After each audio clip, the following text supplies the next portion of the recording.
1947 সালের ব্রিটিশ ভারত বিভক্তি থেকে 1971 সালের মহান মুক্তিযুদ্ধ মধ্যকার সময় গড়ে ওঠা গুরুত্বপূর্ণ স্থাপত্য শিল্পে জাতীয়তাবাদের যে ছোঁয়া পড়েছে সেই বিষয়কে উপজীব্য করে ঢাকা প্রকৌশলী ও প্রযুক্তি বিশ্ববিদ্যালয় ডুয়েটে অনুষ্ঠিত হল nationalism and architecture in post colonial Bangladesh 1947 to 1971 শিরোনামে সেমিনার।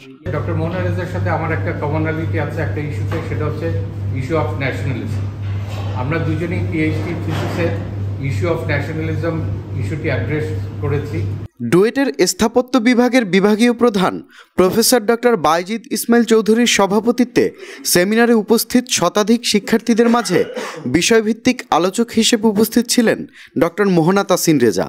তিনি তার বক্তব্যে স্বাধীনতা পূর্ববর্তী সময়কার গুরুত্বপূর্ণ স্থাপনাগুলোতে তৎকালীন ভূরাজনৈতিক উত্তেজনা, আর্থসামাজিক উদ্যোগসহ সাংস্কৃতিক ও ধর্মীয় জটিলতার সংযোগ নিয়ে বিশদ আলোচনা করেন।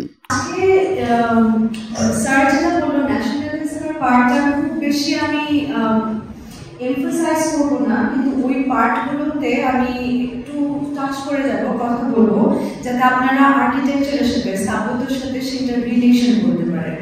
ডক্টর মোহনা তাসিন রেজা স্কটল্যান্ডের এডিনবার্গ বিশ্ববিদ্যালয় থেকে বাংলাদেশের স্বাধীনতা পূর্ব স্থাপত্য কাঠামোর বিবর্তন নিয়ে ডক্টরেট ডিগ্রি অর্জন করেছেন।